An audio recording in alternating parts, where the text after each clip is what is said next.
నమస్తే, welcome to mid day debate. AP రాజకీయం ఒక్కసారిగా వేడెక్కింది. టీడీపీ, జనసేన, బీజేపీ కూటమి అభ్యర్థులను ఫైనలైజ్ చేసే పనిలో పడింది. తాజాగా టీడీపీ విడుదల చేసిన రెండో జాబితా ఏపీలో కూటమిలో తుపాను పుట్టించింది. టీడీపీ తాజా జాబితాలో సీనియర్లకు చోటు దక్కకపోవడంతో పలువురు నేతలు అసంతృప్తి రాగాన్ని ఆలపిస్తున్నారు. ఉద్దేశపూర్వకంగా టికెట్ల కేటాయింపులో జాప్యం వహిస్తున్నారనే సందేహాన్ని వెలుబుచ్చుతున్నారు. మరోవైపు జనసేనకు కేటాయించిన నియోజకవర్గాల్లోనూ ఆగ్రహ జ్వాలలు వెల్లువెత్తుతున్నాయి. పొత్తు పేరిట త్యాగాలకు సిద్ధంగా లేమని కొందరు తెలుగు తమ్ముళ్లు తేల్చి చెప్పేస్తున్నారు. అవసరమైతే స్వతంత్రంగా బరిలోకి దిగుతామంటున్నారు. ఇటు సీనియర్లు, ఇటు ఆశావహులను బుజ్జగించే పనిలో పడింది టీడీపీ అధిష్టానం. జనసేనలోనూ ఇదే పరిస్థితి నెలకొంది. పలు నియోజకవర్గాల్లో టీడీపీకి టికెట్ కేటాయించడాన్ని జన సైనికులు జీర్ణించుకోలేకపోతున్నారు. మొత్తంగా ప్రతిపక్ష కూటమి పరిస్థితి గందరగోళంగా మారింది. ఇది అంశాన్ని ఇవాల్టి మిడ్ డే డిబేట్లో మనం చర్చిద్దాం.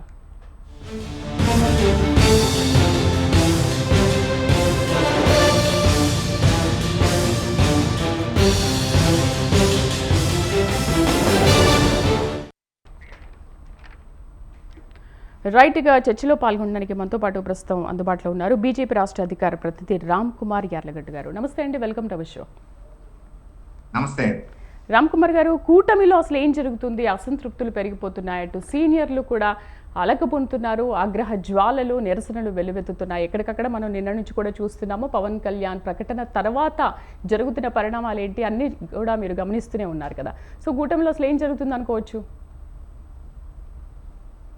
ఏమండి, అంటే మూడు పార్టీలు కలిసిన తర్వాత ఇప్పుడు కొత్తగా అంటే బీజేపీ నుంచో కానీ జనసేన నుంచి అయితే పూర్తిగా కొత్త వాళ్ళు వస్తారు. కాబట్టి వాళ్ళు వచ్చేటప్పటికి అక్కడ ఆల్రెడీ ఉన్న సీనియర్లకి చిన్నగా అలకలు వహించడం కామన్. అయితే 1-2 రోజులు అవన్నీ సర్దుకుంటాయి, కానీ అవన్నీ పెద్ద విషయం కాదని నేను అనుకుంటున్నాను. ఎందుకంటే పవన్ కళ్యాణ్ గారు ఉన్నారు, వారు ముందే నిన్న కూడా ఒక మాట అన్నారు, ఈ కూటమి వల్ల స్వయంగా మా అన్నయ్య కూడా ఇక్కడ పోటీ చేసే అవకాశం లేకపోయింది, కొంత నేను నష్టపోతాను. ఇవన్నీ డిప్రెషన్ మాటలని అందరూ అనుకుంటున్నారు, కానీ నేను అలా అనుకోవట్లేదండి. వారు ఏంటంటే వాళ్ళ క్యాడర్ ని ప్రిపేర్ చేయడం అని నేను అనుకుంటాను ముందుగానే. ఇవన్నీ ఎందుకు జరుగుతున్నాయంటే ఇటువంటివన్నీ కూడా జరుగుతుంటాయి, స్వయంగా నాకే ఇటువంటి జరుగుతున్నాయి, సో మీరందరూ కూడా సిద్ధంగా ఉండండి అని వారి క్యాడర్ వారు చెబుతున్నారు. అలాగే భారతీయ జనతా పార్టీ ఇంటర్నల్ గా కూడా ఇవన్నీ ముందుగా స్థానాలన్నీ కూడా డిక్లేర్ అయిపోయాక ఎవరు ఎక్కడెక్కడ వస్తారని చెప్పిన తర్వాత మీరు ఇక్కడ చేయాలి అందరికి చెప్తారో చెప్పిన తర్వాత కూడా క్రమశిక్షణ గల కార్యకర్తలుగా ముందుగానే అన్ని ప్రిపేర్ చేస్తున్నారండి. ఇవాళ మధ్యాహ్నం ఒక కాల్ అయింది, నిన్న రాత్రి ఒక కాల్ అయింది. కొన్ని రావచ్చు, కొన్ని పోవచ్చు, వచ్చిన చోట చేయాలి, లేని చోట అక్కడ ఎవరెవరైతే అభ్యర్థులు ఉన్నారో మన కూటమిలో ఉన్న అభ్యర్థులు మీరు అందరూ కూడా వర్క్ చేయాలి, ఉన్న చోట మరింత కష్టపడాలి మన పార్టీ అభ్యర్థుల కోసం. మీరు ఎవరో కూడా కంగారు పడద్దు, జాతీయ అవసరాల దృష్ట్యా మన పొత్తులు తీసుకున్నామని. నాకు తెలిసి టీడీపీలో కూడా ఇటువంటి ఎక్సర్సైజ్ జరుగుతూ ఉంటుంటది. సో వాళ్ళు ఏంటంటే లిస్టులు వచ్చేస్తున్నాయి కాబట్టి వాళ్ళు ఇప్పుడు బయట పడుతున్నాయి. లిస్ట్ లో తర్వాత మెల్లగా ఇవన్నీ కూడా సర్దుమడుతాయని నేను అనుకుంటున్నానండి. మావి కూడా ఏంటంటే లిస్ట్ లో బయటపడిన తర్వాత కొంతమంది ఆల్రెడీ కొన్ని చోట్ల కొంచెం వర్క్ చేసుకున్న వాళ్ళు చిన్న అసంతృప్తులు ఉండడం సహజం, కానీ 1-2 రోజుల్లో కూడా అన్ని సర్దుకుంటాయి. ఎందుకంటే ఇంకా ఎలక్షన్ నోటిఫికేషన్ రాలేదు. లాస్ట్ 2014 అయితే నాకు తెలిసి ఎలక్షన్ నోటిఫికేషన్ వచ్చాక పొత్తు కన్ఫర్మేషన్ ఇచ్చారండి. ఆ తర్వాత నో అన్నారు, మళ్ళీ ఆ తర్వాత ఎస్ అన్నారు. సో ఇవన్నీ వెళ్తా ఉంటాయి ముందుకి. ఇప్పుడు శుభలేఖల నుంచి శోభనం దాకా పెళ్లి ఉంటది, ఇవన్నీ మధ్యలో శుభముహూర్తాలు ఉంటాయి. ఇవన్నీ ఈ లోపుగానే కంగారు పడిపోతూ ఉంటారు. ఎక్కడ ఏ అవకాశం దొరికితే వైఎస్ఆర్సీపీ దానికి ఇంకా ఆచిపోసి ప్లేరప్ చేయాలి ఫ్లేమ్ అని చూస్తూ ఉంటది. అన్నిటికీ సిద్ధపడుతూ ఉండాలి. సీనియర్ల కొంచెం అలవాటు. నేనున్న 9లో పోటీ చేశాను, 19లో పోటీ చేశాను, 14 పొత్తులో కూడా ఎలక్షన్ ఏ విధంగా ఉంటుందని చూశారు. సో నేను కూల్ గానే ఉన్నాను, ఎందుకంటే ఏం జరుగుద్ది అనేది తెలుసు, ఎలా ఉంటుంది అనేది వ్యవహారం అనేది తెలుసు.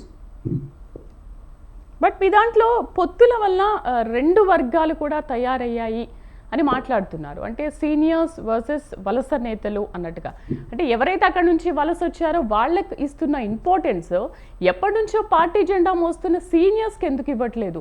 ఏమైనా అంటే కొత్త నీరు వస్తుంది కదా చూద్దాం అన్నట్టుగా మాట్లాడుతున్నారు. బట్ సీనియర్స్ పరిస్థితి ఏంటి మరి? వాళ్ళని ఎలా మీరు బుజ్జగిస్తారు? వాళ్ళని ఎలా అసంతృప్తి నుంచి బయటకు తీసుకొస్తారు? ఇది ఇంకా లిస్ట్ కూడా ప్రిపేర్ అవ్వలేదు, ఎప్పుడు రిలీజ్ చేస్తారో కూడా తెలియట్లేదు. అదే నేను ఇప్పుడు లిస్టులు రాకుండా ఇంకా వచ్చేసారు చేశారు అని హైపోథెటికల్ థీరీస్ కి మాత్రం అప్పుడే ఆన్సర్ చెప్పాలంటే అది కరెక్ట్ కాదు శ్రీదేవి. వస్తే ఇంకెంత కానీ ఉంటుందో. మీరు ఒక మాట అండి, మీరు ఆల్రెడీ ఇప్పుడు కొంతమంది మీకు వేరే ఫేస్ మీకు కనపడచ్చు, కానీ అంటే ఇప్పుడు టికెట్లో కానీ వాళ్ళు ఈ రోజు వచ్చిన వాళ్ళు కాదు, 4-5 ఏళ్ల క్రితమే వచ్చి మాతో పాటు మెర్జ్ అయిపోయి మాతో పాటు కలిసిమెలిసి ఉండి వెళ్ళే వాళ్ళకి కూడా టికెట్లు రావచ్చు. ఈ రోజు ఫ్రెష్ ఫేసెస్ వచ్చేస్తాయి మా దాంట్లో అని అనుకోవట్లేదండి. ఇప్పుడు మాకు బలం లేని చోట 1-60 ఎవరైనా తెచ్చుకుంటామేమో కానీ పూర్తి బేస్ అయితే మాత్రం మీరు డెఫినెట్ గా ఫ్రెష్ న్యూ ఫేసెస్ చూస్తారండి. వేళ మధ్యాహ్నం కూడా నేను ఒక ఫోన్ కాల్ మాట్లాడేది మా అధిష్టానంతో. ఎవరైనా సరే మీకు ఏ స్థానాలు ఎక్కడొచ్చినా అట్లీస్ట్ 50% స్థానాల్లో ఏంటంటే కొత్త ఫేసెస్ కి ఇవ్వండి. ప్రజలందరూ కూడా మన ఏం చూస్తున్నారు, సేమ్ ఓల్డ్ పాత రాజకీయ నాయకులు కాకుండా ఎవరే మంచి ఏజ్ ఉన్న వాళ్ళు తీసుకుంటే ఈ మంచి ఏజ్ లోనే ఎక్స్ఎమ్మెల్యేలు అవుతాయి. యావరేజ్ గా 50 ఏజ్ తీసుకున్నారనుకోండి, 55కి ఎక్స్ఎమ్మెల్యేలు అవుతే ఇంకో 15 years పాటు ఫేస్ ఆఫ్ ది పార్టీ బయటకు ఉంటుంది. వచ్చేవాళ్ళకి కూడా కొత్తగా వచ్చేవాళ్ళకి కూడా ఇన్స్పిరేషన్ ఉంటుంది, మన పార్టీలో కూడా అవకాశాలు ఉంటాయి, ఈ అవకాశాల కోసం వచ్చేవాళ్ళు కూడా ఉంటారు, ఇవన్నీ కూడా బాగుంటుందని చెప్పి. సో మీరు అన్న దాంట్లో నేను ఏకీభవించింది. అంటే ఇప్పుడు ఇంట్లోనే పెళ్లి జరిగితే 1-2 చిన్న సంఘటన జరుగుతూ ఉంటాయి, అటువంటిది ఇవి కూడా ఒకటి. ఇంకో వేరే పార్టీలకి మా పార్టీలకి డిఫరెన్స్ ఏంటంటే గట్టిగా ఎవరైనా ఇలా వాయిస్ అవుట్ చేస్తే మాత్రం వాళ్ళ మీద డెఫినెట్ గా యాక్షన్ తీసుకుంటారండి. ఇప్పుడు నేను కాకినాడలో ఉంటాను, కాకినాడలోనే మా జాయిన్ అవ్వకుండానే ఇప్పుడు అక్కడ ఎవరో నాయకులు ఒక ఆయన ఫ్లెక్స్లు కట్టేశారు. మరి అదేంటంటే అతని గురించి మా పార్టీకి తెలియదనే సమాధానం చెప్తున్నారు, కానీ అతని గురించి పట్టించుకోవట్లేదు. అంటే మీకు ఎగ్జాంపుల్ చెప్పాలని చెప్తాను. రైట్, అంటే ఇంకా మాట్లాడవచ్చు. ఇప్పుడు ఈరోజు జీవీఎల్ కూడా మాట్లాడారు ఒక మాట, అంటే పార్టీ అధిష్టానమే అంతిమంగా నిర్ణయం తీసుకుంటుందని చెప్పేసి కూడా మాట్లాడారు. ఓకే, ఆ విషయం మళ్ళీ మనం మాట్లాడదాం. రైట్, మనతో పాటు టీడీపీ రాష్ట్ర నాయకులు ఉప్పలపాటి శ్రీనివాస్ చౌదరి గారు జాయిన్ అయ్యారు, అండ్ అలాగే సుజాత గారు వైసీపీ రాష్ట్ర అధికార ప్రతినిధి. నమస్తే అండి, welcome to our show. Srinivas గారు, ఏంటి కూటమిలో మరి అసంతృప్తులు చాలా పెరిగిపోతున్నాయి. పిఠాపురం కానీ, అటు వైజాగ్ కానీ, ఇటు ఉండి కానీ, ఇలా చాలా చోట్ల నిన్న ప్రకటన తర్వాత పిఠాపురం వర్మ అనుచరులతో ఇప్పటికీ కూడా భేటీలు ఇంకా కొనసాగుతూనే ఉన్నాయి. అసలు చాలా గొడవలు జరిగిపోతున్నాయి. మరి ఏంటి, వాటిని ఎలా సర్ది చెప్తారు వాళ్ళందరికీ?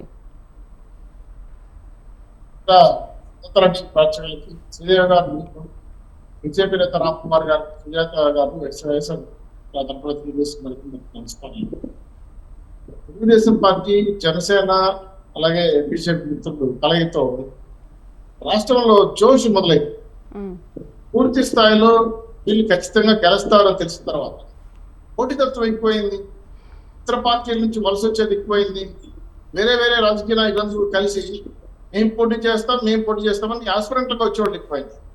అయితే ఇప్పటికే గతం ఫస్ట్ లిస్ట్ లో 94 మంది రిలీజ్ చేసాం, నిన్న 34 మంది రిలీజ్ చేసాం, మొత్తం 128 అయింది. ఇక మేము 16 ఎమ్మెల్యేలు రిలీజ్ చేయాలి. అయితే కనంలూరు, విశాఖపట్నం, పిఠాపురం, అనంతపురం, ఇంకో అసంతృప్తి జ్వాలలు అంటే కొంతమంది వర్కౌట్ చేసుకున్నారు ఎమ్మెల్యేగా పోటీ చేయాలి. ఓ నియోజకవర్గానికి మాకు 6-7 మంది అభ్యర్థులు ఉన్నారు. సో అందరికీ చెప్పడం జరిగింది. కొన్ని చోట్ల కొంత నేను ఖర్చు పెట్టాను కదా, నాకు ఏదైనా ఆల్టర్నేటివ్ ఇస్తారు కదా ఆలోచిస్తే కూడా కొంతమంది అభిమానులు ఉంటారు. ఇప్పుడు మీరు ఎలా చేసినా సరే, నిన్న చేసిన పిఠాపురం గొడవ కావచ్చు, అలాగే మా పెనలూరు గొడవలు కావచ్చు, ఈరోజు గమనమైపోయినారు. ఎందుకంటే కొంత 5-6 ఏళ్ళుగా కష్టపడ్డారు, నేను చేసుకోవాలి, బూత్ లెవెల్లో కష్టపడాలి, బాగా మళ్ళీ ఎమ్మెల్యే అవకాశాలు వస్తాయి రావు నాకని కొంతమంది ఆశావాహులు ఎక్కువయ్యారు. సో పోటీతత్వం ఎక్కువైంది. సో పార్టీ పరంగా మాట్లాడి వాళ్ళతో పెద్దబాటు చేయడం జరిగింది. ఇవన్నీ ఎలక్షన్ లో సర్వసాధారణం. రాజకీయాల్లో పోటీతత్వం ఉండడం, ముందు ఎమ్మెల్యే కావాలనుకోవడం అనేది ఆశావాహులకున్న ఆశ. అయితే దీనన్నింటినీ కూడా టీకప్ లో తుఫాన్ లాగా పార్టీ అధినేతలు రంగంలో దిగారు. అట్లా జనసేన కానీ, బీజేపీ కానీ, తెలుగుదేశం పార్టీ కానీ పూర్తి స్థాయిలో వాళ్ళు ఎటువంటి ఇబ్బందులు లేకుండా ఈ తాత్కాలిక ఆవేశాలు ఇవన్నీ పాలపొంగు లాంటివి, కానీ రేపు మా అభ్యర్థులు విజయానికి కష్టపడే ఆలోచనలో ఉన్నారు. కాబట్టి ఈరోజు ఆల్మోస్ట్ అన్ని వివాదాలన్నీ సమసిపోయాయి. చాలా మంది చెప్పారు కూడా. దాంతో గతంలో పవన్ కళ్యాణ్ గారు కూడా పార్టీకి వ్యతిరేకంగా పనిచేసే వాళ్ళని కొంత విమర్శనాత్మకంగా చెప్పినా కానీ మేము చాలా సీరియస్ వార్నింగ్ ఇచ్చాం. పార్టీ వ్యతిరేకంగా ఉమ్మడి అభ్యర్థులు ఎదురు పనిచేస్తే సస్పెండ్ చేస్తామని, కమిషనర్ చర్యలు చెప్తామని చెప్పి పార్టీ అధినేతలు ఫోన్ ద్వారా చెప్పడం. తర్వాత వాళ్ళు డైరెక్ట్ గా లేకుండా ఇండియాకి ఎవరో అభిమానులు ఉంటారు, మీరు నిలబడారు, మీరు శ్రీదేవి గారు నిలబడతారంటే మీ అభిమానులు ఎవరో ఆవేశంతో బాధపడి ఉంటారు. అది జనరల్ గా ఉండేది, ఎందుకంటే కోరికలు ఉంటాయి, వర్కౌట్ చేసుకుంటారు. కాబట్టి సరే, ఈరోజు పొత్తు రీత్యా 3 పార్టీలు కలిశారు కాబట్టి అందరికీ సమాన హక్కులు అనేది గౌరవం కల్పించాలని కొన్ని సీట్లు పంచడం జరిగింది. ఆ సీట్లో భాగంగా కొంతమంది వారికి మిత్రపక్షాలకు పోవడంతో అక్కడ పోటీ చేయాలనుకున్న అభ్యర్థులకి ఇబ్బంది కలిగింది. అవి మేము పార్టీలో ఉన్నతమైన స్థానం ఇవ్వాలని, వాళ్ళ గౌరవప్రదమైన కార్పొరేషన్ పదవిలో కొంత ఉన్నటువంటి అధికారం వచ్చిన తర్వాత వచ్చినటువంటి పదవులకి వాళ్ళ ప్రయారిటీ ఇవ్వాలని వాళ్ళు చెప్పడంతో చాలా వరకు సత్మరిగాయమ్మా. నాకు తెలిసి ఈ రోజు సాయంత్రం లోపల పూర్తిగా అన్ని ఉండవు. అందరూ ప్రశాంతంగా ఎలక్షన్ ముందుకెళ్తున్నాం. మాకు 175 గెలవాలనే ఆలోచనతో 3 పార్టీలు ముందుకెళ్తున్నారు కాబట్టి మాకు ఇవన్నీ కూడా తాత్కాలిక సమస్యలే. మాకు ప్రధాన కారణం, ప్రధాన బలమైన సంకల్పం ఈ పార్టీలన్నీ కలిసి రేపు అధికారం రావడమే. ఇవన్నీ కూడా రాష్ట్ర వ్యాప్తంగా అన్ని జిల్లాల్లో మేము ఇచ్చిన పిలుపు. అందుకే మేము ఈరోజు పార్టీ పరంగా ఖచ్చితంగా ఉండగలుగుతున్నాం. చెబితే కూడా వాళ్ళు ఎడగలుగుతున్నారు. అంతేగాని ఇంకో విషయం మీరు గుర్తుపెట్టుకోవాల్సిన అవసరం కూడా, మా పార్టీ నాయకులు మాతో కూడా పడుతున్నారు. రాజీనామా చేసి వేరే పార్టీకి వెళ్ళట్లా, మాకు సీట్ ఇవ్వండి, మాకు అవకాశం ఇవ్వండి కూడా పడుతున్నారు. కానీ రిజైన్ చేసి వేరే పార్టీకి వెళ్ళిపోతామని చెప్పి అంటే చెప్పచ్చు, మళ్ళీ కొడాలని పోయారు కదా అని. ఆయన ఆల్రెడీ ప్లాన్ చేసుకున్నాడు కాబట్టి వెళ్ళాడు, ఎవరు పోవట్లేదు కదా. కాబట్టి సిచ్యువేషన్ లో పార్టీ బలంగా ఉంది. పార్టీలు కూడా శ్రీనివాస్ గారు ఇండిపెండెంట్ గా పోటీ చేస్తామని కూడా మాట్లాడుతున్నారు కదా. అధిష్టానం ఫోన్ చేసినా కూడా లిఫ్ట్ చేయట్లేదు, అలాంటి దాఖలు కూడా మనకు కనిపిస్తున్నాయి. బట్ ఒకవేళ టికెట్ రాకపోతే ఇండిపెండెంట్ గా మేము ఖచ్చితంగా పోటీ చేస్తామంటున్నారు. సమస్య లేదు, మీరు ఇచ్చిన మాట ఎవరైనా చెప్పుకుంటే కూడా 100% రాంగ్. ఆల్రెడీ ఉదయం నుంచి ఇప్పుడు మధ్యాహ్నానికి చాలా కొలికి వచ్చాయి. అవేశంలో మాట్లాడతాం, వాళ్ళెంత వీళ్ళంతా మాట్లాడతారు, కానీ సాయంత్రం అన్ని మనిగిపోయినాయి. ఎవరు రబల్ చేసే సమస్య లేదు. రబల్ గా వేస్తే పార్టీలు చూస్తా ఊరికే ఉండవు.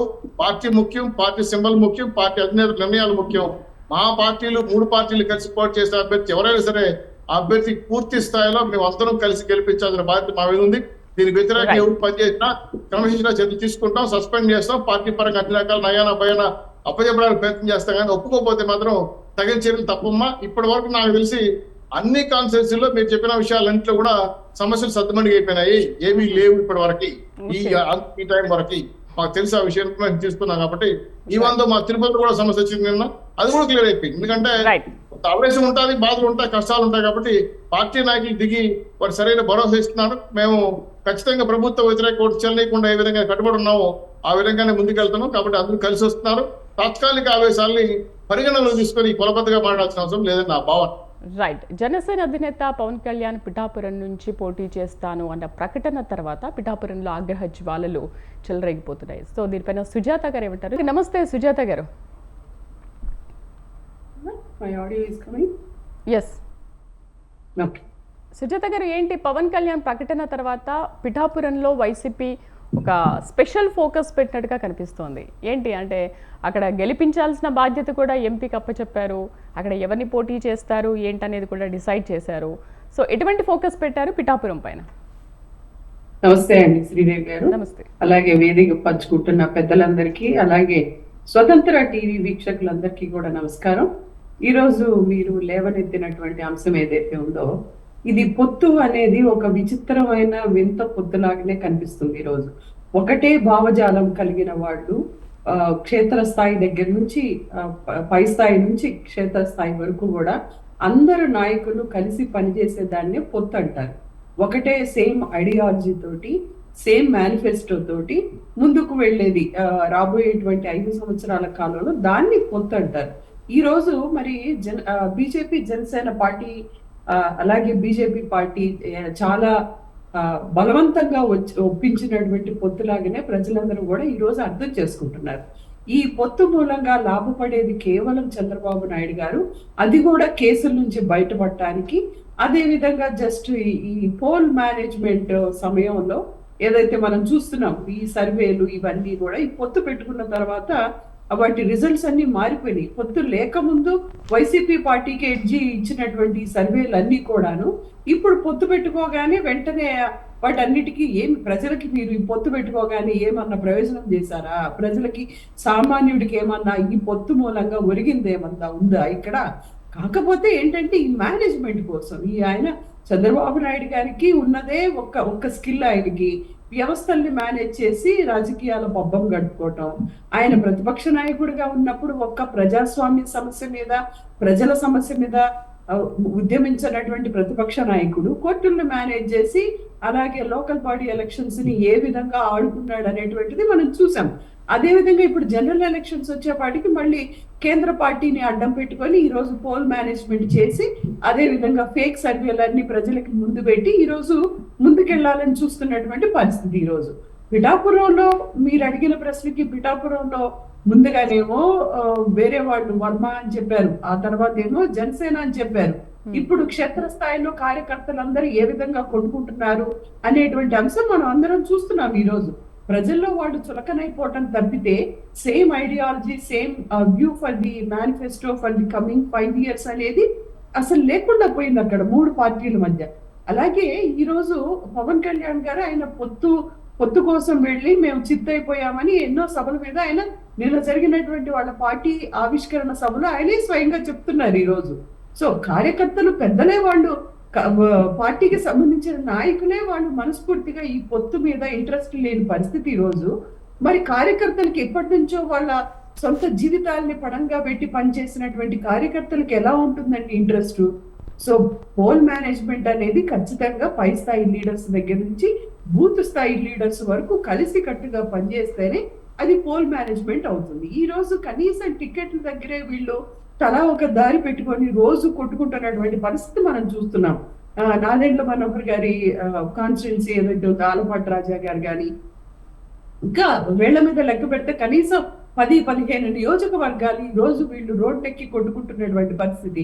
మరి క్షేత్రస్థాయిలో ఉన్నటువంటి నాయకుల్ని, క్యాడర్ని ఒప్పించకుండా వీళ్ళు పొత్తుకి ఏ ధైర్యంతో ముందుకెళ్లారు?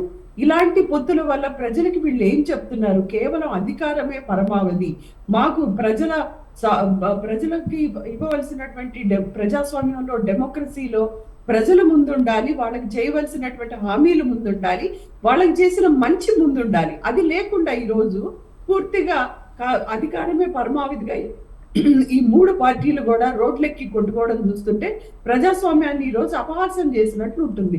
బీజేపీ పార్టీకి వస్తే కనుక వాళ్ళు ఏ రోజు కూడా రాష్ట్రం మీద ఒక చిన్న కన్సర్న్ లేదు. వాళ్ళు కరాఖండిగా చెప్పడం జరిగింది, స్పెషల్ స్టేటస్ కేటగిరీ మేము ఇచ్చేది లేదు, అది ముగిసిపోయిన అధ్యాయం అని చెప్పి. ఆంధ్ర రాష్ట్ర ప్రజలకి అది చూపి మీరు ఈరోజు బీజేపీ వాళ్ళు ఓట్లు అడుగుతారా? లేకపోతే అదే వదిలినటువంటి బాణాన్ని మళ్ళీ వదులుతున్నటువంటి చంద్రబాబు నాయుడు గారు ఈ స్పెషల్ స్టేటస్ కేటగిరీని ఎన్నిసార్లు ఉల్టా పల్టా చేసి ఆయన చెప్పారో మనం చూసాము. ప్యాకేజ్ అంటారు, ఒకసారి స్టేటస్ అదంటారు. ఇవన్నీ కూడా ఆయన ఒక స్టాండర్డ్ లేకుండా కేవలం అధికారమే పరమావధిగా చంద్రబాబు నాయుడు గారు ఈ రోజు పొత్తులతోటి ముందుకెళ్తున్నారు. ఎస్, ఆయన అనుకుంటున్నది జస్ట్ పోల్ మేనేజ్మెంట్ కోసం బీజేపీని ఆయన వాడుకుంటున్నారు. ఒకటే విషయం చెప్తున్నారు, 2014 అయిన వెంటనే చెప్పేసాం స్పెషల్ స్టేటస్ లేదని. 19లో మీరు వచ్చిన రామ్ కుమార్ గారు కంప్లీట్ చేయండి ఒకసారి. Let me complete. ఒకటి ఇద్దరం ఆర్గ్యూ చేసుకుంటే కొత్త విషయం ఏంటండి? స్పెషల్ స్టేటస్ కేటగిరీ అదే చెప్పండి ప్రజలకి, అది చెప్పి అడగండి ఓట్లు. మేము అదే కదా అడుగుతుంది.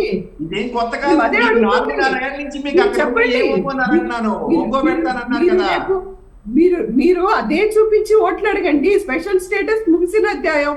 మరి చంద్రబాబు నాయుడు గారు ఎందుకు అంటున్నారు మేము స్పెషల్ స్టేటస్ కలిసామని? మరి బీజేపీతో కలిసామని ఆయనే అంటున్నారు కదా. అప్పటి నుంచి దాని ద్వారానే ఫండ్స్ ఇస్తున్నావు.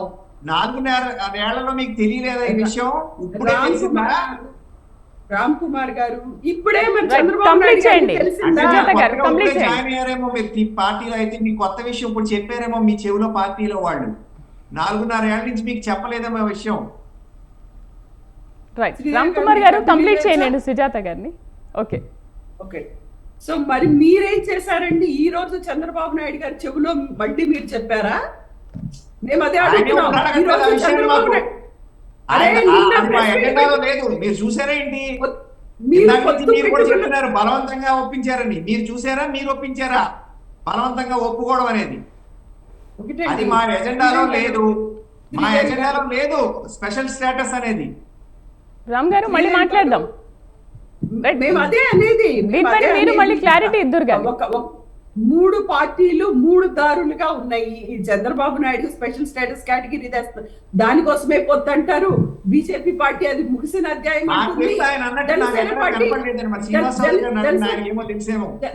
సరే, మీరు సరే. స్పెషల్ రాజకీయాలు స్టేటస్ follow అనేది అవుతున్నట్టు ఎజెండా లేరండి. పెట్టి పొత్తుకైతే వెళ్ళలేదు.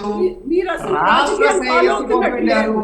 ఈ మీరు అసలు రాక్షస రాజకీయాల మీద పాలన అవగాహన అందుకోసం అవగాహన వెళ్ళారు. రైట్ సుజాత గారు మళ్ళీ మాట్లాడదాం పోనీ. రామ్ గారు ఓకే మధ్యవర్తిత్వం చేయడం వల్ల నేను నష్టపోయాను, ఎదురు నేను దెబ్బలు కంప్లీట్ తిన్నాను. చేయలేదు, ఆయన డిస్టర్బ్ చేస్తున్నారు నన్ను. ఆయన డిస్టర్బ్ చేస్తున్నారు. నేను కంప్లీట్ చేశాక అడగచ్చు కదా. చేయండి, కంప్లీట్ చేయండి. ప్రతి పార్టీ కూడా నిన్న పొత్తు పెట్టుకోగానే చంద్రబాబు నాయుడు గారు అదే కదా చెప్పింది. స్పెషల్ స్టేటస్ కోసమే మేము పొత్తు మీద రాష్ట్ర ప్రయోజనం కోసం మేము పొత్తు పెట్టుకున్నామని ఆయనే కదా చెప్పింది. మీరు రాజకీయాలను అసలు ఫాలో అవుతున్నట్టు లేరు. మీరు డైరెక్ట్ గా ఢిల్లీ లైన్ లో నుండి వస్తున్నట్టున్నారు. ఆంధ్ర రాష్ట్రంలో ఏం జరుగుతుందో తెలిస్తే మీకు అది తెలుస్తుంది. సుజాత గారు అంటే పొత్తు కంటే ముందు కూడా పొత్తు కంటే ముందు రాష్ట్రాభివృద్ధి లక్ష్యమని పదే పదే చెప్పారు ఈ విషయాన్ని. పొత్తు కంటే ముందు కూడా రాష్ట్ర ప్రజల శ్రేయస్సు కోసమే ఇదంతా చేస్తున్నాము అని మరీ మరీ మొన్న ప్రెస్ మీట్ లో చెప్పారు చంద్రబాబు. మీరు చెప్పండి, మీరు విశాఖ స్టీల్ ప్లాంట్ ఖచ్చితంగా ప్రైవేటీకరణ చేస్తాము అని. స్పెషల్ స్టేటస్ వేరు. స్పెషల్ స్టేటస్ ముగిసిన అధ్యాయం. రెండవ మాట లేదు. 2014 తర్వాతే కొన్ని అనివార్య పరిస్థితుల వల్ల దాన్ని ముగిసింది. స్పెషల్ పర్పస్ వెహికల్ తిరగడం జరిగింది.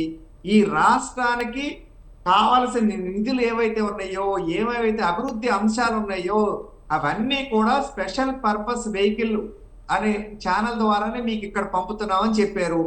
మీరు ఊరికే గిరిజన యూనివర్సిటీ కావాలి, పెట్రోలియం యూనివర్సిటీ కావాలంటే దానికోసం ల్యాండ్ అలొకేట్ చేస్తే మరో నిమిషం దానికోసం పైనుంచి ఫండ్స్ పంపుతున్నారు. ఎయిమ్స్ కోసం ల్యాండ్ అలొకేట్ చేస్తే దానికోసం వెంటనే ఫండ్స్ పంపారు. తిరుపతిలో ఐఐటి పెడతారు, విశాఖపట్నంలో ఐఐఎం పెడతారు, తాడేపల్లిగూడెంలో ఎన్ఐటి పెడతారు, కర్నూలులో IIIT పెడతారు. ఇవన్నీ కూడా స్పెషల్ పర్పస్ వెహికల్ ద్వారానే పంపారు. ఏమంటే ఇక్కడ ఇందాక చెప్పిన గిరిజన పెట్రోలియం యూనివర్సిటీలు కూడా, కాకినాడలో ఉన్న కేంద్రీయ విద్యాలయం కూడా, ఇవన్నీ కూడా త్రూ స్పెషల్ ఇదిగానే చేశారు. ఏమంటే మూడు సిటీస్ ని స్మార్ట్ సిటీస్ గా ఎంపిక చేశారు. అందులో కూడా ఒక ప్రత్యేకమైన దాంట్లో నుంచే వాటికి నిధులు అలొకేట్ చేసి దానికి ఇస్తున్నారు. 2014 నుంచి 2019 దాకా కాకినాడకి స్మార్ట్ సిటీ అని 900 పైచిలకు కోట్లు ఇస్తే అవన్నీ కూడా కింద ఖర్చు పెట్టి ఆ డబ్బులన్నీ కూడా కాంట్రాక్టర్స్ కి ఇచ్చేశారు. 2019 తర్వాత వినండి 2019 తర్వాత ఇంచుమించుగా 450 కోట్లు ఇస్తే కాంట్రాక్టర్ ఈ రోజు కూడా ఒక రూపాయి ఇవ్వకపోతే అవి బిల్డింగ్స్ కానీ రోడ్స్ కానీ డిఫరెంట్ స్టేజెస్ కన్స్ట్రక్షన్స్ అయ్యి 60%, 80% స్టేజెస్ లో ఆగిపోవడం వల్ల ఆ బిల్డింగ్స్ అన్ని కూడా ఎక్కడ ఆగిపోయినాయి. అటు వాడాలేమో ఆపాలేమో అన్నట్టుగా ఉంది.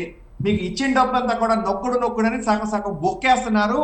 ఇటువంటి రాక్షస పాలన లేదు. దీన్ని అంతమొందించడానికి మేము పొత్తుకెళ్ళామని చెప్తే రాష్ట్ర ఇంట్రెస్ట్ లో ఇంకొక దానికి దేనికి కూడా మా ఎజెండా లేదు. పవన్ కళ్యాణ్ గారు కూడా చెప్పారు, లైక్ మైండెడ్ పీపుల్ ముగ్గురు కూడా 3 వైపుల నుంచి మేము పోరాడుతున్నాము. ఈ ట్రిపుల్ పవర్ కింద 3 కలవాలి. ముగ్గురు కూడా 3 డైరెక్షన్ లో నుంచి వెళ్తే కనుక ఓట్లు విడిపోతే మళ్ళీ ఈ దౌర్భాగ్యుడి రాష్ట్రానికి వస్తే ఇంకొక్క అవకాశం కూడా ఉండదు. ఈ రాష్ట్రం అధపాతాడానికి పోతుంది. ప్రజలందరూ కూడా ఒక్క అవకాశం అని ఇచ్చారు. ఇదే one and only last chance.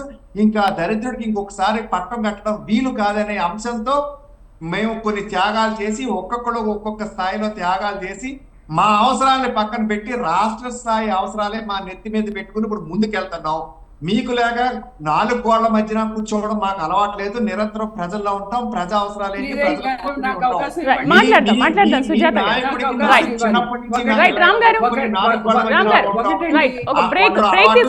ఇప్పుడు కూడా 4 గోళ్ల మధ్యన ఉంటున్నాడు. సీఎం అయ్యాక కూడా పర్వాలేదు బయటకు వస్తాడు. రామ్ కుమార్ గారు సీఎం అయ్యే ముందు సీఎం కాకుండా 4 గోళ్ల మధ్య మాట్లాడదాం. రామ్ కుమార్ గారు మీరు దాని గురించి మాట్లాడతారా? ఇంకో టాపిక్ ఏదైనా మాట్లాడదామా? మనం దాన్ని కంటిన్యూ చేస్తారా? ఇంకోటి మాట్లాడుకుందామా? రామ్ గారు. మాట్లాడండి. శ్రీదేవి గారు, ఈ రోజు వీళ్ళు బీజేపీ పార్టీ, టీడీపీ పార్టీ ఎవరైతే ఉన్నారో వీళ్ళ అక్కసు, వీళ్ళు ప్రజలకు ఏం చేశారో చెప్పలేరు. 2014 నుంచి 2019 వరకు కూడా వీళ్ళు తిరుపతిలో సభ పెట్టి స్పెషల్ స్టేటస్ కేటగిరీ అని స్వయంగా ముఖ్యమంత్రి గారు చెప్పిన దాన్ని, ప్రధానమంత్రి గారు హామీ ఇచ్చిన దాన్ని స్పెషల్ పర్పస్ వెహికల్ స్పెషల్ ప్యాకేజీగా మార్చింది బీజేపీ పార్టీ వాళ్ళు. దానికి అభినందించింది టీడీపీ పార్టీ వాళ్ళు. ఇప్పుడు మళ్ళీ ధర్మ పోరాట దీక్షలు చేసి ఆ తర్వాత మళ్ళీ ఎన్డీఏలో నుంచి బయటకు వచ్చింది టీడీపీ పార్టీ వాళ్ళు. మళ్ళీ ఈ రోజు టీడీపీ పార్టీనే మళ్ళీ బీజేపీ పార్టీ కలుపుకుంది. వీళ్ళకి అధికారమే పరమావధి. అధికారం లేకపోతే వీళ్ళు ఉండలేరు. కానీ విభజిత రాష్ట్రానికి ఏం చేశారు? 4 కాలేజీలు ఇస్తే దానికి అన్ని వచ్చేస్తాయా అండి? అడ్డగోలుగా పార్లమెంట్ లో డోర్స్ మూసేసి విభజించినటువంటి రాష్ట్రాన్ని 4 కాలేజీ ఇచ్చామని చెప్తున్నారే. ఇండస్ట్రియల్ కారిడార్ ఇచ్చారా? రైల్వే జోన్ ఇచ్చారా? ఇవి కదా విభజిత ఆంధ్రప్రదేశ్ లో ఉండవలసింది. అవి ఏమి ఇచ్చారని మీరు ఈ రోజు ఓట్లు అడుగుతారు? అది మీరు ఇవ్వలేనప్పుడు అదే అడగండి. మేము అసలు ఇవ్వమేమి, మేము 4 కాలేజీలు మాత్రమే ఇస్తాము అని అడగండి మీరు ఆంధ్ర రాష్ట్ర ప్రజలని. మేము అది కదా అడుగుతుంది. మేమేం చేసామో అది చూపించి మేము ఓట్లు అడుగుతున్నాము. మీరేం చేశారో అది చూపించి మీరు ఓట్లు అడగండి అని మేము అడిగేది. అంతేగాని ఓన్ మేనేజ్మెంట్ చేసుకొని ఫేక్ సర్వేలు చేపించుకొని లేకపోతే క్షేత్రస్థాయిలో కార్యకర్తలు కొట్టుకుంటూ బీజేపీ ఒక దారి, టీడీపీ ఒక దారి, జనసేన ఒక దారి ఈ రకంగా కొట్టుకుంటూ ఈ రోజు ప్రజల్ని, ఆంధ్ర రాష్ట్ర ప్రజల్ని అన్యాయం చేద్దామని ఈ 3 పార్టీలు కూడా అధికారమే పరమావధిగా పెట్టుకుందామని చెప్పి ఈ రోజు పొత్తు అనే పేరుతోటి ఒక కుతంత్రమైనటువంటి పొత్తుతోటి ఈ రోజు ప్రజల ముందుకు వచ్చారు. ప్రజలకి జగన్మోహన్ రెడ్డి గారు 5 ఏళ్ల పాటు ఏం చేశారో అది చూపించి మేము ఓట్లు అడుగుతాము. మాకు ఏ పార్టీ తోటి పొత్తు అవసరం లేదు. వీళ్ళకి అధికారం కావాలి. ఇప్పుడు అర్జెంట్ గా ఆంధ్రప్రదేశ్ రాష్ట్రం నుంచి బీజేపీ పార్టీకి ఒక 6-7 ఎంపీలు కావాలి. సో ఆ ఎంపీ సీట్ల కోసం మాత్రమే వచ్చారు కానీ ప్రజలకి ఏది మంచి చేద్దామని కాదు. వీళ్ళు ఖచ్చితంగా విశాఖ స్టీల్ ప్లాంట్ మేము ప్రైవేటీకరణ చేస్తాము అని ఎన్నికల ఎజెండాలో వైఎస్ఆర్సీపీ పార్టీ గుంపులుగా వస్తున్నారు, మీరు సింగిల్ గా వస్తామన్నారు. దొంగ కూడా ఒకడే వస్తాడండి. దొంగ రాత్రిలో పోలీసులే గుంపులుగా వస్తారు. చిన్న లాజిక్ మర్చిపోయారండి. ఈరోజు రాష్ట్రానికి 5 ఏళ్ళుగా ఏం చేశారు జగన్మోహన్ రెడ్డి గారు అంటే సమాధానం లేదు, జాబ్ కార్డు లేదు, రాష్ట్ర రాజధాని లేదు. అవి ప్రత్యేక హోదా తెస్తామని 3670 కిలోమీటర్లు నడిపే జగన్మోహన్ రెడ్డి గారు ఎత్తిన చేతులు పెట్టారు, కుక్కలు రుద్దారు, ముద్దులు పెట్టారు, ఇప్పుడు గుద్దులు కూతున్నారు. మరి ప్రత్యేక హోదా ఏమైందండి? మేము తేలేదు, మేము ఓడిపోయాం. మీరేం తేలేదు?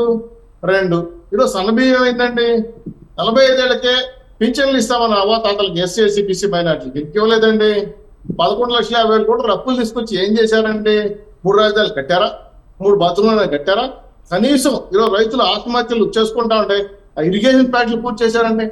రాష్ట్రానికి జీవనాడిగా ఉన్న పోలవరం ఏమైందండి? 1%, 2%, 3% ఎట్టారంగా మాట ఆ అనిల్ యాదవ్ ఏమయ్యారండి? ఈ ప్రశ్నలు దానికి బీజేపీ జనసేన తెలుగుదేశం పార్టీ మీద 70,000 కేసులు పెడతారా? ఈ దుర్మార్గమైన ప్రభుత్వం అంటే ప్రశ్నిస్తే కేసులు పెడతారా? కనీసం ఈ రోజు ఎస్సీఎస్సీలు చంపి డోర్ డెలివరీ ఇస్తా ఉంటే వాళ్ళు పక్కన పెట్టుకుని పూలమాల మిగులుతున్నాయి. ప్రభుత్వాన్ని ఏం చేయాలని నాకు అర్థం కాలేదు. 2 ఉద్యోగస్తులు ఏం చేస్తారు? జీవనాధారం కోసం డబ్బులు పెట్టుకుంటారు. అటువంటి ఉద్యోగస్తులు జీపీఎస్ డబ్బులు కానీ, అదే హెల్త్ స్కీమ్ డబ్బులు కానీ, అనేక లీవ్ డబ్బులు కానీ 32,000 కోట్ల రూపాయలు అప్పరంగా వాడేసి జీతాలు ఇవ్వకుండా, డిఏ లేకుండా నాన్న రెడ్డి వస్తున్న వాళ్ళ పరిస్థితులు ఏం మాడాలి నాకు అర్థం కావడం. ఈ రాష్ట్ర ప్రభుత్వం వచ్చిన తర్వాత ఇళ్ళు ఇస్తామని ఇవ్వాల అవాతాత పింఛన్లు గాలికి వెళ్ళిపోయాయి. కేంద్ర ప్రభుత్వం పథకాలకు వీళ్ళు స్టిక్కర్లు వేసుకొని సరస్వతి కావచ్చు, ఎనర్జీ ఫండ్స్ కావచ్చు, వెనుకబడి బదులు కావచ్చు, అనే FRBM దాటిన డబ్బులు కావచ్చు, అప్పులు కావచ్చు, కార్పొరేట్ కోల్పోయిన డబ్బులు కావచ్చు. మా మాట అడుగుతానమ్మా, నాకు తెలిసి అడుగుతున్నాను, తిరిగి అడుగుతున్నా, అర్థం కావట్లేదు. మీరు కూడా చెప్పాలి. శ్రీదేవి గారు 5 ఏళ్ళు ఈ ప్రభుత్వం అధికారంలో ఉంటుంది. తాగుబోతులు 25,000 తాకట్టు పెట్టారు. 25 ఏళ్ళు తాకట్టు పెట్టారు. మీకెవరుకుంది? ఈ డబ్బులు ఏం చేశారు? డబ్బులు ఏం తీసుకొచ్చి ఇంత దుర్మార్గంగా అప్పులు చేస్తా ఉంటే గుడులు, గోపురాలు, స్కూళ్ళు, కలెక్టర్ ఆఫీసులు, ఎంఆర్ ఆఫీసులు, ఎండిఓ ఆఫీసులు, పాఠశాల గ్రౌండ్లు తాకట్టు పెట్టి అప్పులు ఇచ్చారు. డబ్బులు అన్నీ ఏమైనా నాకు అర్థం కాలేదు. ఈసారి అధికారంలోకి వస్తే మమ్మల్ని కూడా తాకట్టు పెట్టేస్తారా? మాస్తులు అమ్మేస్తారా? అర్థం కావట్లా. రాష్ట్ర ప్రభుత్వం సంపద సృష్టించలేదు, అప్పులు చేసి పప్పు కూడా తినిపిస్తున్నారు. కేంద్ర ప్రభుత్వం ఇచ్చిన భీము మొఖాన్ని పడేసి బిచ్చమేస్తున్నారు. దీన్ని ఏదో జగన్మోహన్ గారు బ్రహ్మాండంగా చేశారని మా బాధుల ముఖ్యమంత్రి, మా ప్రజల ముఖ్యమంత్రి, మా బట్టల ముఖ్యమంత్రి బట్టను ఒకే చెప్పేస్తే ఆ డబ్బులు రాలేదు కదా. ఇది కేంద్ర ప్రభుత్వం నిధులు చెప్తున్నారు కదా. 2 మీరు ఇంకో విషయం చెప్తా. మీ పూర్తి స్థాయిలో మద్య నిషేధం చేసి నేను ఓట్లు వస్తానన్నారు. చేశారా మద్య నిషేధం? ఏమైంది మద్య నిషేధం? నాకు అర్థం కాలేదు. చేస్తారా చేయరా? అనేక అంశాల పైన పెట్టుకుంటే 750 హామీలు జగన్మోహన్ గారు ఇస్తే మొత్తం దొంగలు దొక్కేసి ఈ రోజు రాష్ట్రాన్ని అప్పుల పాలు చేసి రాష్ట్ర ప్రజల్ని పక్క రాష్ట్రాలు అడుక్కునే వాళ్ళకి మార్చేసి పక్క రాష్ట్రాలు మనం అప్పుల కోసం అడుక్కున్నాం, ఢిల్లీలో నుంచి బేతాలు చేసే పరిస్థితి వస్తామంటే ఈ దుర్మార్గమైన ప్రభుత్వం కోసం 3 పార్టీలు కలిసాయి. మాకు బాధ్యత ఏంది? ఈ రాష్ట్రంలో పౌర హక్కులు కాపాడాలి, ఈ రాష్ట్రంలో మానవ హక్కులు కాపాడాలి, ఈ రాష్ట్ర సంపదను కాపాడాలి, ఈ రాష్ట్ర ప్రజలు కాపాడాలి, రైతులు కాపాడాలి, మహిళలు కాపాడాలి. 30,000 మంది మహిళలు కనపడలేదంటే అతి లేదు గతి లేదు అనుకోలేదు, పట్టించుకున్న నాదు లేడు. చెప్పిన మీద కేసులు పెడతారు, నాకు అర్థం కాలేదు. ఎస్సీల మీద ఎస్సీల మీద పెడుతున్నారు. ఇదే రాజ్యాంగం, ఇదే ఐపీఎస్ అధికారం, నాకు అర్థం కాలేదు. ఇప్పటికీ 247 కేసులు మోసపోయాం. అమరావతి రైతులు 2,600 కేసులు పెట్టుకొని ఆ రైతుల పరిస్థితి ఘోరంగా ఉంటే పట్టించుకుని నాదులు లేడండి. ఈ రోజు ఆరోగ్య కార్డు తీసుకుపోయి హాస్పిటల్కి పోతే వైద్యం చేసే దిక్కు లేదు. 18,000 కోట్ల రూపాయలు అప్పులు హాస్పిటల్కి. ఏం మిగలు పెట్టారు? చదువు లేదు, సంధ్య లేదు. లిటరసీలో లీస్ట్ రాష్ట్రం ఏదైనా ఉందంటే ఆంధ్రప్రదేశ్ 28వ స్థానంలో ఉన్నాం. ఉద్యోగాలు లేవు, చదువు లేవు, ఇండస్ట్రీలు లేవు. పూర్తి స్థాయిలో మీరు ల్యాండ్ శాండ్ మైను దోచేసుకొని అప్పులు చేసేసి మన ఎత్తున పెట్టేసి మీరు పంచుకొని వెళ్ళిపోతే ఎలా వదిలేస్తారు? వీళ్ళు అందించి వదిలేస్తారు, వదిలేస్తారు ఇవన్నీ. అందుకోసం జనసేన తెలుగుదేశం పార్టీలో రాష్ట్ర భవిష్యత్తు కోసం మీరు చేయరు, ఇంకొకటి చేయనీరు. మీరు వచ్చింది దేనికి? దాచుకొని పంచుకోవాలనుకున్నారు, కంప్లీట్ అయిపోయింది. దీన్ని మేము వచ్చిన కక్కిస్తాం. ఎవరైతే ఎంత దోచుకున్నారో, ప్రజల ఆస్తులు ఏ విధంగా తగ్గట్టు పెట్టారో, ఆ డబ్బులు ఏమయ్యాయి? ఇప్పటికే కాగు 4 లక్షల కోట్ల రూపాయలకి లెక్కలు తేలేదని, రసీదు లేదని అడుక్కుంటా అంటే పట్టించుకున్నారు. పబ్లిక్ అకౌంట్స్ కమిటీ లెక్కలు చెప్పండి, పట్టించుకున్నారు. డబ్బులు తెస్తే బుగన్ ప్రసాద్ లెక్కలు చెప్పండి, పట్టించుకున్నారు లేదు. ఇవన్నీ కారణాలు ఏంటంటే ప్రజలు బాధ్యత వహిస్తున్నారు. ప్రజలు వీటిని నష్టపరించాలి. మీరు చేసిన అప్పులు ప్రజలు కట్టాలి. ఈ విధంగా మీరు చేసిన రాష్ట్రాన్ని విధ్వంసం చేస్తా ఉంటే ఇది ఆర్థిక అరాచకం మారిపోతుంటే, సొంత చెల్లెలు ఈ పక్కరు ఆ పక్కరు బడితే వాయిస్తా ఉంటే సమాధానం చెప్పే పరిస్థితి జగన్మోహన్ లేదు కదా. ఒంటరి అయిపోయాడు కదా. మీ ఎమ్మెల్యే అందరూ రాజీనామా చేసి వేరే పార్టీకి వెళ్ళిపోతున్నారు ఎంపీతో సహా. ఇటువంటి పరిస్థితుల్లో 170 సీట్లు కూడా అనౌన్స్ చేయలేని మీ ముఖ్యమంత్రి, ఎక్కడ నుండి పోటీ చేస్తారో తెలియని మీ ముఖ్యమంత్రి ఈరోజు మళ్ళీ మేము పోటీ చేస్తాం, గెలుస్తామని చెప్తే లేకపోతే గంభీరాలే కానీ రాష్ట్రపతి మాత్రం కాదు. ఈరోజు సొంత చిన్నాన్న చంపేస్తే పట్టుకునే పరిస్థితులు ఏదో పోలీసు వస్తుందంటే ఇంకెంత ఇలాంటి వాళ్ళని చంపేసిన పట్టించుకునే రోజులు ఉంటే లాండాడు ఉందా? రాష్ట్రంలో మనం ఉన్నామా? వేరే దేశంలో అర్థం కావడం లేదమ్మా.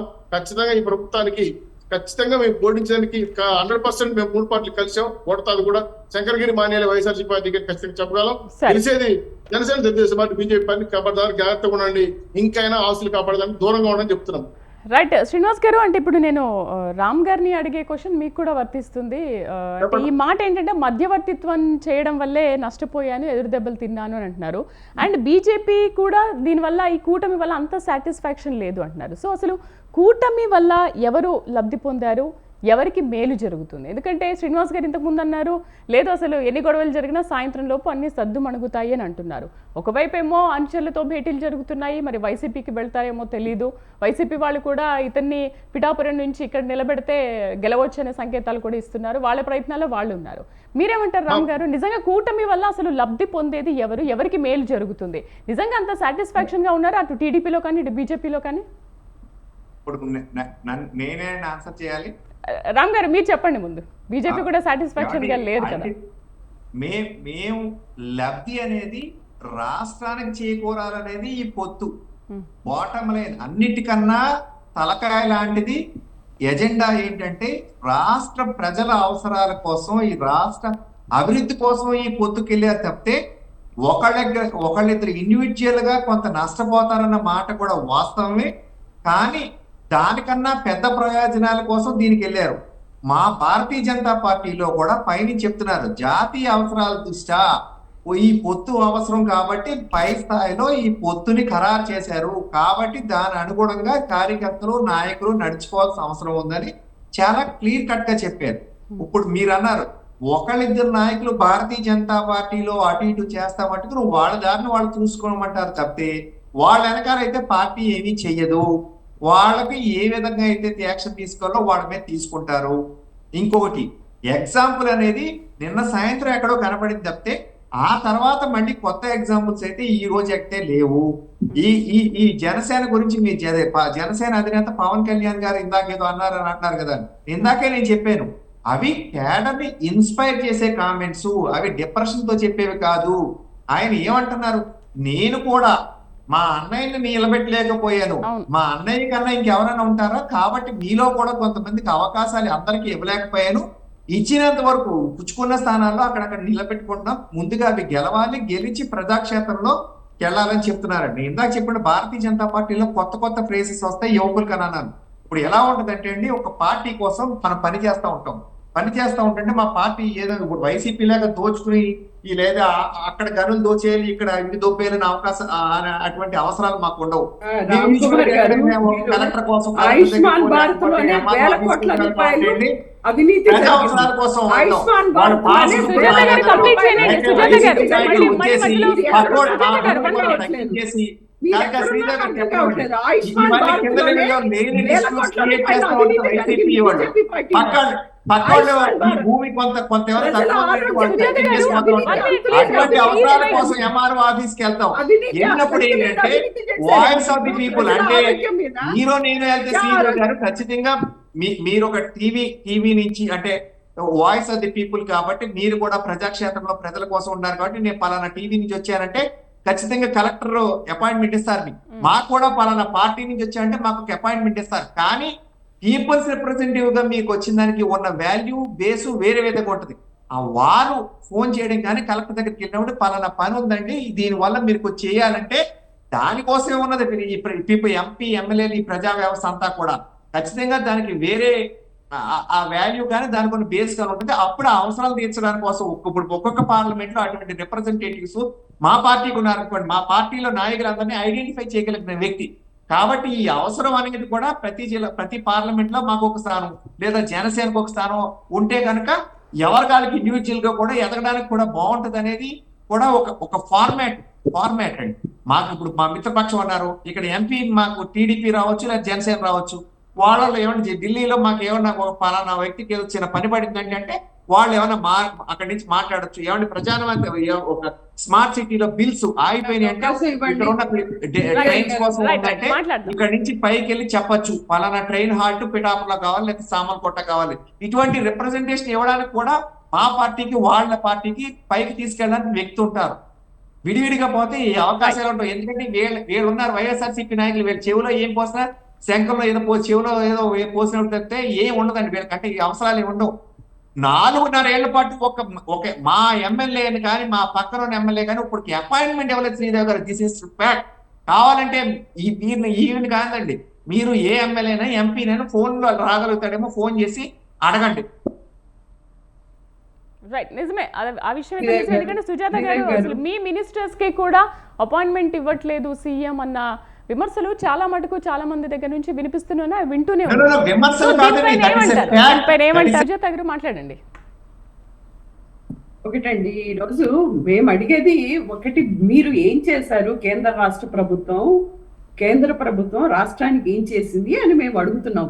ఈ రోజు జగన్మోహన్ రెడ్డి గారిని తిట్టే కార్యక్రమం మీరు చేస్తే ప్రజలు రేపు మిమ్మల్ని కూడా అంతే తిడతారు. మీరు ఏం చేస్తారో చెప్పుకోలేని పరిస్థితిలో ఉన్నారు. విభజిత రాష్ట్రానికి కనీసం ఉమ్మడి ఆస్తుల పంపకాలు కూడా పెద్దన్న పాత్ర వహించి కేంద్ర ప్రభుత్వం చేసింది లేదు. నీటి పంపకాలు చేసింది లేదు.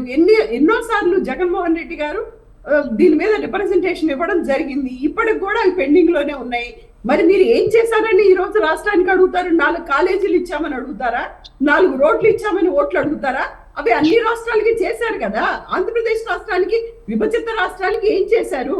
మీరు అంటున్నట్లుగా రాజధాని కట్టడానికి మీరు డబ్బులు ఇస్తే మీరు అవన్నీ మింగేసినటువంటి టీడీపీ పార్టీని ఎందుకు అడగరు? మీరు రాజధాని లేదంటున్నారు. జగన్మోహన్ రెడ్డి గారు విశాఖ అని చెప్పారు. శ్రీదేవి గారు ఆయన మాట్లాడితే మాట్లాడమనండి. I will go on.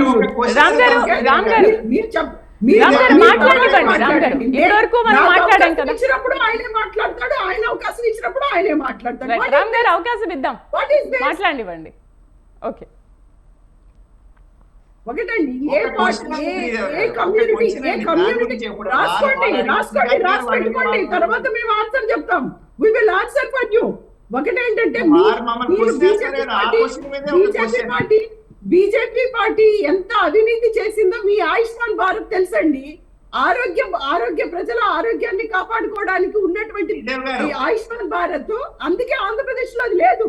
మా ఆరోగ్యశ్రీ చాలు మాకు, మీ ఆయుష్మాన్ భారత్ మాకు వద్దు.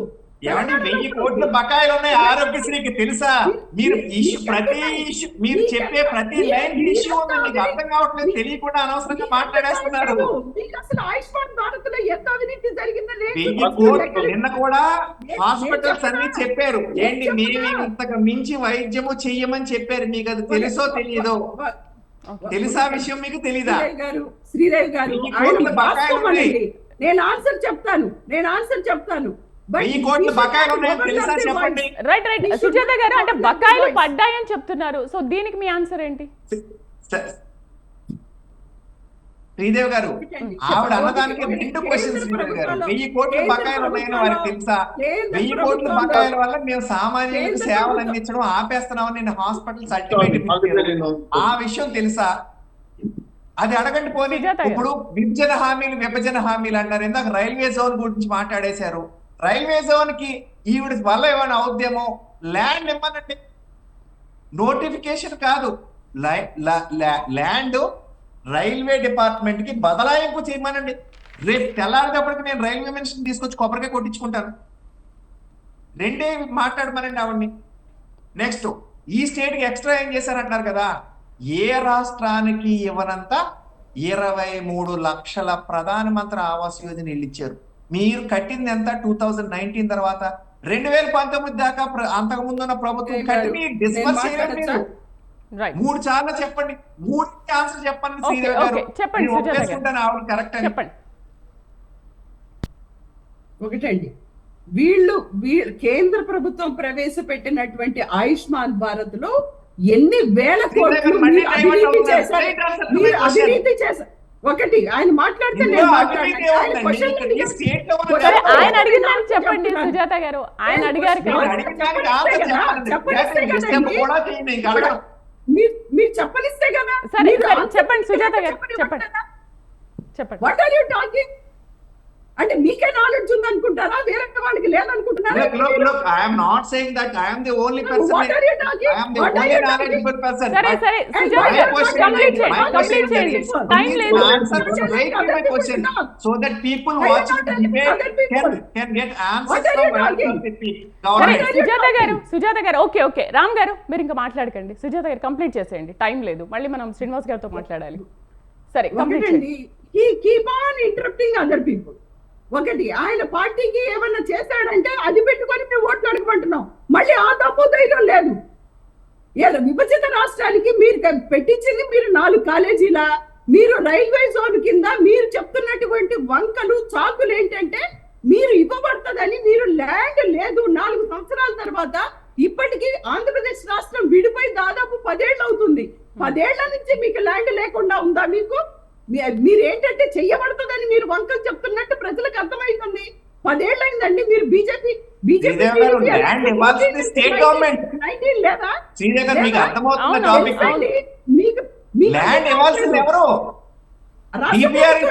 తెలుసండి.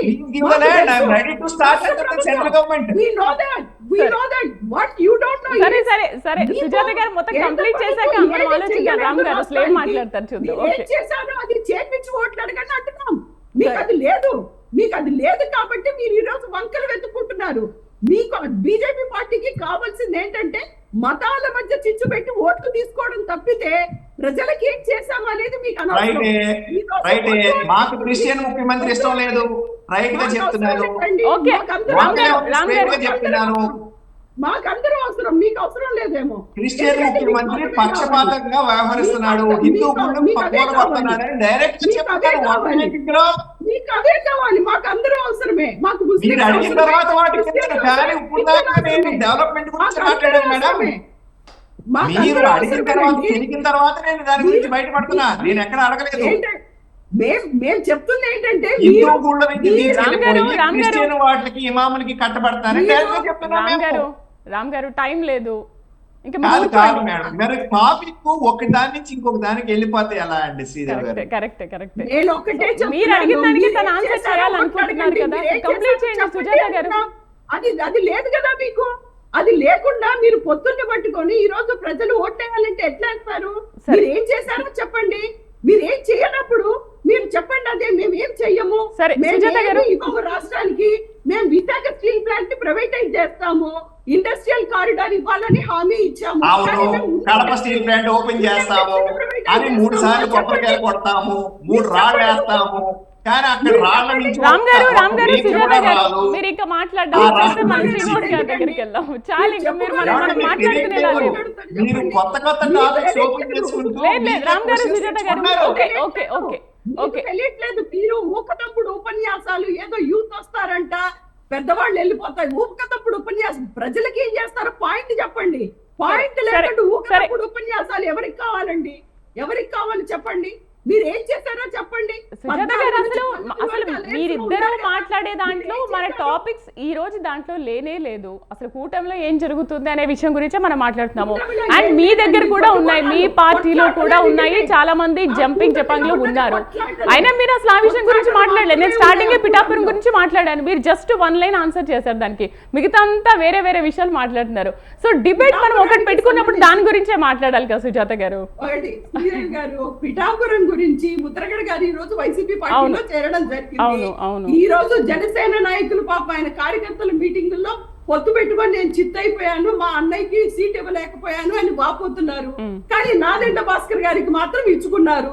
ఆయన ఎంతో వెన్నెముక లేని నాయకుడు అనేటువంటిది ఈ రోజు అర్థమవుతుంది. మరి సారీ నాదెండ్ల మనోహర్ గారు. సో ఈ రోజు ఆయన పాచిపోయిన లడ్డూలు ఏవైతే ఉన్నాయో ఈ రోజు ఆయన పుల్లారెడ్డి లడ్డూలు అయిపోయింది సడన్ గా.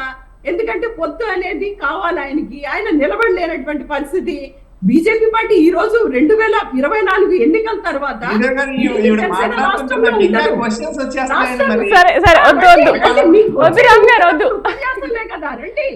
శ్రీనివాస్ గారి దగ్గరికి వెళ్దాం మనం. టైం అయిపోయింది సుజాత గారు, మరి చాలా టైం వేస్ట్ చేసాం. అసలు రేపు మీది కూడా జాబితా విడుదల అవబోతోంది 175/25. మీరు అసలు దాని గురించి కూడా మాట్లాడతారేమో అనుకున్నా, కానీ మిగతా అన్ని విషయాలు మాట్లాడుతున్నారు. రేపు ఏం జరుగుతుందో ఆ విషయం గురించి మాట్లాడట్లేదు. రైట్, శ్రీనివాస్ గారు ఏమంటారు? మధ్యవర్తిత్వం చేయడం వల్ల నష్టపోయాను ఇలాంటివి మాటలు చాలా వస్తున్నాయి. బట్ టీడీపీకి కూడా కూటమితో సాటిస్ఫాక్షన్ లేరు అని అంటున్నారు. అంటే మీ కార్యకర్తలు అంటున్నారు, బట్ మీరేమో అలా లేదు, అందరం కలిసికట్టుగానే ఉన్నామంటున్నారు. సో దీంతో మనం కన్క్లూడ్ చేద్దాం. 175 సీట్లకి మా అభ్యర్థులు మా 3 పార్టీల మధ్య కన్ఫర్మ్ అయిపోయింది. ఎవరికి ఎన్ని సీట్లు ఇవ్వాలో ఎంపీ సీట్లు సహా మాట్లాడుకున్నాం. అయితే నేను మీకు చెప్పినట్టు పిఠాపురం కావచ్చు, పెనమలూరు కావచ్చు, పుట్టపర్తి కావచ్చు, మా ఉమామహేశ్వర కాన్స్టిట్యూన్సీ కావచ్చు, కొన్ని కాన్స్టిట్యూన్సీలో అసంతృప్తి వాళ్ళు వచ్చిన మాస్టర్ మేము కాదనట్లేదే. ఖచ్చితంగా పోటీల్లో బలమైన అభ్యర్థులు 6-7 మంది ఉన్నారు, 1-2 కాదు. సో అందరూ ఖర్చు పెట్టారు, వాటిలో తిరిగారు, బూత్ లెవెల్లో పనిచేశారు, ఓటర్ లిస్ట్ ఎత్తుకున్నారు, పార్టీకి కావాల్సిన సేవలు చేశారు. వాళ్ళ సేవలు మేము తప్పడట్లా. అయితే పిఠాపురం నుంచి పవన్ గారు పోటీ చేసిన తర్వాత ఖచ్చితంగా పుత్తర్మాన్ని మేము పాటించాలి. అందుకే ఇప్పుడు ఆయన వర్మ గారిని పార్టీని సస్పెండ్ చేశారు. ఉదయం నేను వేరే మాధ్యమాల్లో చెప్పా, అయ్యా ఈ విధంగా జరిగితే పార్టీని సస్పెండ్ చేస్తారు. పవన్ కళ్యాణ్ గారు ఆయన కోవట్లు అన్నాడు, నేను కోవట్లలా. మాకు నష్టం ఉమ్మడి ధర్మానికి విరుద్ధంగా ఎవరు ప్రవర్తించినా పార్టీని సస్పెండ్ చేస్తారు. ఇప్పుడు వర్మ గారు సస్పెండ్ చేశారు. కౌంటర్ స్కోలింగ్ ఒకసారి చూడండి. స్వతంత్రంగా గెలిచినటువంటి ఎమ్మెల్యే అండి ఆయన.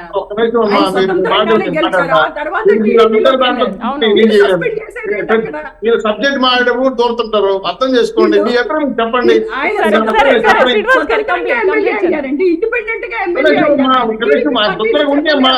మాకు వ్యక్తుల ప్రయోజనాలు ఉండవు పార్టీలో, పార్టీ ప్రయోజనాలే ఉంటాయి. పార్టీని అమలు చేసినప్పుడే పార్టీలో ఉంటారు. అది రామ్ కుమార్ గారైనా నేనైనా ఇంకెవరైనా.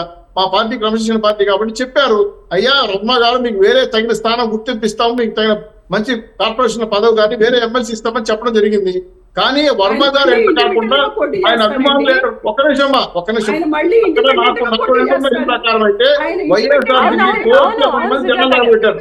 మీకు విషయం చెప్పాలి శ్రీదేవి గారు, అక్కడ పిఠాపురంలో వైఎస్ఆర్సీపీ కార్యకర్తలు తెలుగుదేశం పార్టీ జనాలు తగలబెట్టారు. అదొక పెద్ద కోర్టు రాజకీయాలు. అంటే ఏమంటే మీకు తిరుపతిలో నేను చూశాను, తిరుపతిలో నిన్న మా తిరుపతిలో స్థానికులకి సీట్లు ఇవ్వమని చెప్పి వైఎస్ఆర్సీపీ పోటీలు పెట్టారు.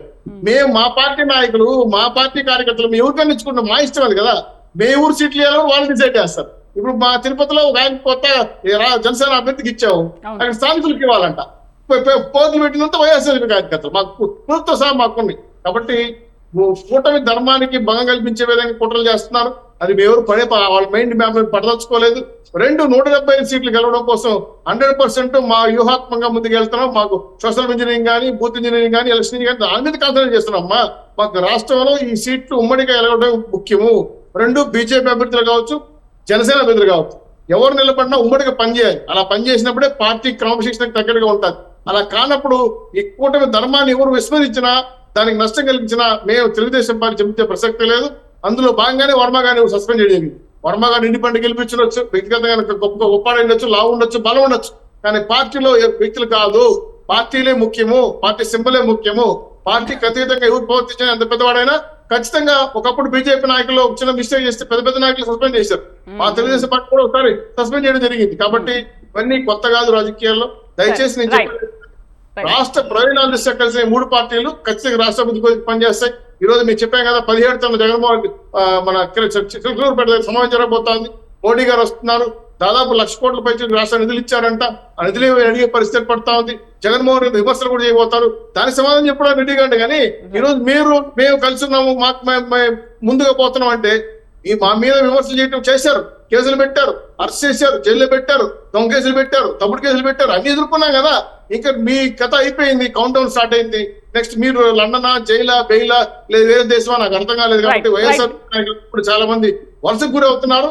ఆ వలసలో భాగంగా మా పార్టీలో కూడా కొంతమంది వస్తున్నారు, కొంత వేరే పార్టీ కూడా జాయిన్ అవుతారు. కాబట్టి ఈ పార్టీని మీ అధినేత నచ్చుకునే పరిస్థితి మీరు ఉంటే బాగుంటుందని ఆలోచిస్తున్నా. మా పార్టీ చాలా క్లియర్ గా ఉంది. ఎవరు ఇటువంటి కమిటీ చేస్తే క్షమించే ప్రసక్తే లేదు. ఖచ్చితంగా ఉమ్మడి అభ్యర్థి గెలిపించిన బాధ్యత 170 గెలుచుకోవడానికి మేము అన్ని రకాలుగా సిద్ధంగా ఉన్నాం. 161+ ఉంటాం కానీ తక్కువ ఉండమని చెప్పి ధైర్యంగా చెప్పగలం. సుజాత గారు, చివరిగా మీతో ముగిద్దాము. ఏంటి మరి రేపు విడుదల చేయబోయే జాబితా ఎలా ఉండబోతోంది? ఎటువంటి అభ్యర్థుల్ని మీరు నిల్చోబెడుతున్నారు? మీలో కూడా చాలా మంది అసంతృప్తులు ఉన్నారు. మరి వాళ్ళని ఏ విధంగా సద్దుమణిగేలా చేస్తున్నారు? ఈ బాడికి జగన్మోహన్ రెడ్డి గారు చాలా సార్లు ఈ అసంతృప్తులు ఎవరైతే ఉన్నారో వాళ్ళని ఖచ్చితంగా మీట్ అవ్వడం జరిగింది. మేము అన్ని సర్దేసుకున్నామండి అంతా కూడాను. ప్రతి పార్టీలో కూడా ఉన్నవే. కానీ ఈ కూటమి లాగా రోడ్ల మీదకి ఎక్కి కొట్లాట్లయితే వైసీపీ పార్టీ నాయకులు చెయ్యరు ఎప్పటికి కూడా. అది డిసిప్లైన్ అనేది అది రిఫ్లెక్ట్ చేస్తుంది. మీరు ఈ రోజు కొట్టుకుంటూ 3 పార్టీలు మాకు చాలా డిసిప్లైన్ ఉందంటే అది ఎంతవరకు సాధ్యం అనేది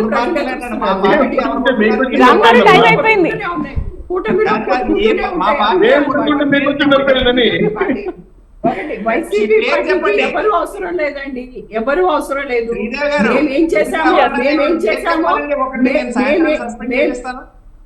మేమేం చేసామో మేము అది చూపించి ఓట్లాడుతామండి.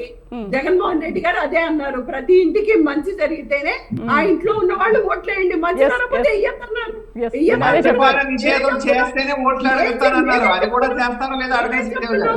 మీరు అధికారం కోసం ఆ 3 పార్టీలు కలిసినాయి. కానీ అధికారంతో కాకుండా ఈ రోజు ప్రజలు ఎట్లా వాళ్ళని కొడతారు, ఓటుతోటి కొడతారు అనేది మనం చూస్తాం రేపు 2024లో.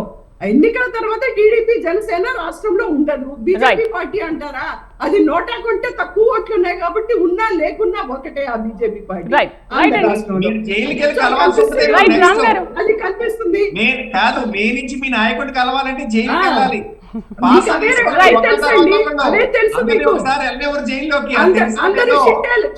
షిండేల్ ఆంధ్రాలో లేరండి. ఆంధ్రాలో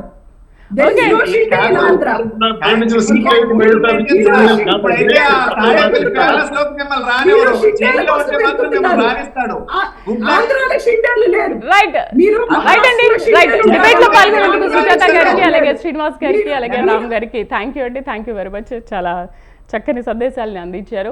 మొత్తానికి టీడీపీ, జనసేన, బీజేపీ కూటమి అభ్యర్థులను ఫైనలైజ్ చేసే పనిలో పడింది. మరి రేపు ఎల్లుండి రిలీజ్ చేయబోయే లిస్టులో ఎవరికి చోటు దక్కుతుంది, ఇంకా ఎంతమంది అసంతృప్తులు నెలకొంటాయనేది మనం వేచి చూద్దాం. ఇది వాళ్ళ మిడ్ డే డిబేట్. నమస్తే.